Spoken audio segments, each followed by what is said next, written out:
Hello everyone, in this video we're going to see how you can enable auto blocker on your Samsung phone. Welcome back to our channel How To Tutorials. So let's dive right into it. So enabling your auto blocker on your phone will block any kind of malicious website, links or any apps to protect your phone from phishing, malware and suspicious content.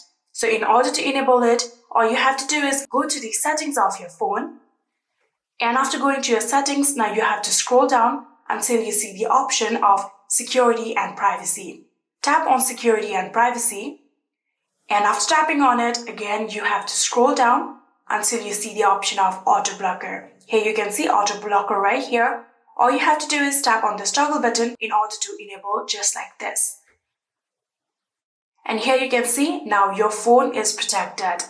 And yeah, that is it. That is how you can enable auto blocker on your Samsung phone. I hope this video was helpful to you guys. If it was, please do not forget to hit that subscribe button and like our video. Thank you so much for watching. See you in the next.